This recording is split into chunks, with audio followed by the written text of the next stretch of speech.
In 1517, Martin Luther, we are told, nailed 95 theses to the door of the Wittenberg church. Luther wanted to address a list of grievances within the church by initiating a scholarly debate. The resulting war of words and political upheaval came to be known as the Protestant Reformation. Luther and other Reformation leaders reduced the number of sacraments to 2, Holy Baptism and Holy Communion. Priests and nuns were allowed to marry. Lay people were encouraged to see their vocations not just as a job, but as a holy calling. Luther even translated the Bible from scholarly Latin into the language of the people. When it came to revival, Martin Luther saw God's renewing action take place in and through the sacraments. So for Luther, revival and renewal always has to do with faithful proclamation of the gospel and the celebration of the sacrament. The church and the community of faith is, of course, called to be a word mouth, as Luther says, but it's also called to be a community of servants to the others. And he uses that terminology very, very clearly. It's servant. So therefore, it is a community that manifests its faith in love. Luther, in fact, said faith is such a living and dynamic power within us that it can't help but manifest itself in loving kind of action. So there is this renewal reality, but he doesn't fit the stereotype, of course, of revival. But he would say you have the means of reviving the church. And that's the word and the sacraments, always. For example, the great debate we have within the church right now, evangelism, do we name the name, or do we go out in dialogical fashion and be servants? Well, for Luther, it's a both and again, and for the Lutheran tradition. We have to share the name, and we have to be concerned about the people who have nothing, among whom we labor, and whose name, whom we want to have that gift of the name of the Christ. More than a century after Luther, a new group known as Pietists began to feel that the church had lost its Reformation zeal, particularly in the area of personal piety and outreach in the community.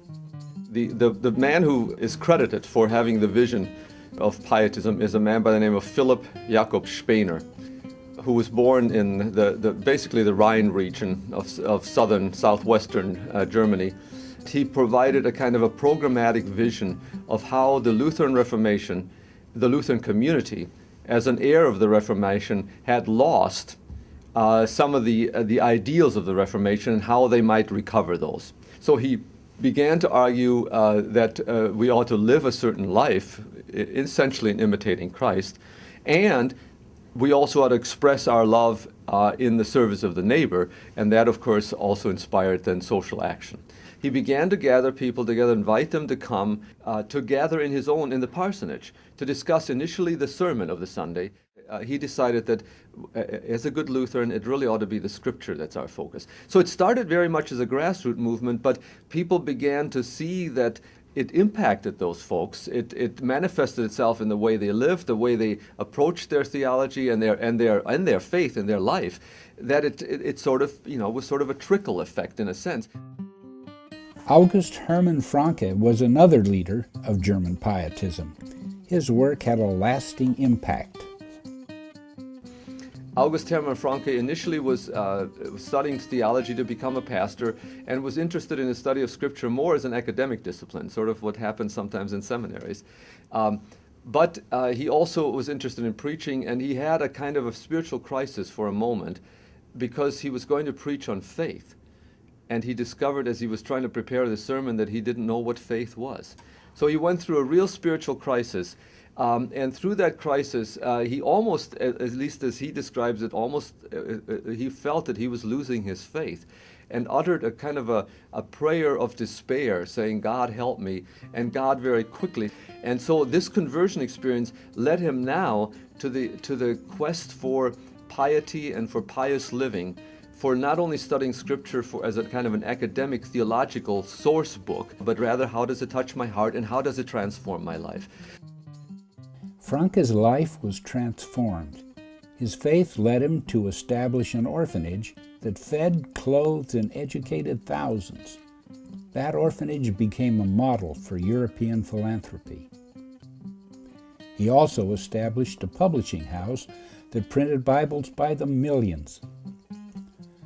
Later, the Franke Foundation in Halle, Germany, established a university and seminary that sent missionaries around the world.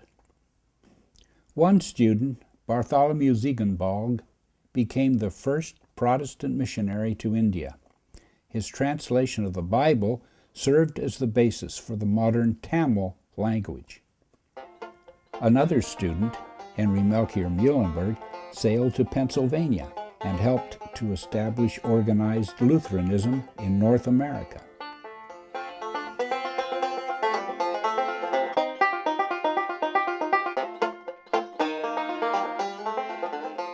Of course, Muhlenberg came over here to primarily the Pennsylvania Lutherans, and he came very much to a Lutheranism that was essentially in a horrible situation. They did not have enough pastors. There were all kinds of people wanting to lead them in this direction. There were a lot of vagabond preachers, people who didn't make it in Europe who came over here.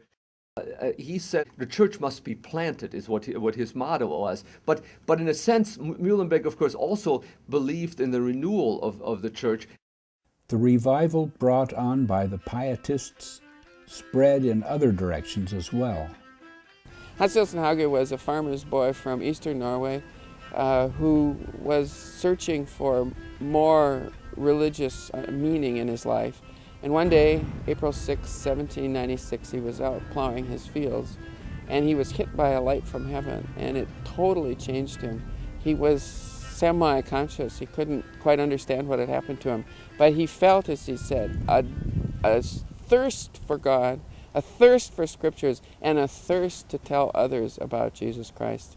And so, very shortly, he began walking all over Norway with books that he had written in the Catechism and hymns and Bibles. And he went all over Norway. Many people say he Christianized Norway. It had been nominally Christian, but he got these lay people together in small groups, reading the Word and hearing the preaching of the laity, and it transformed the country the way John Wesley transformed England.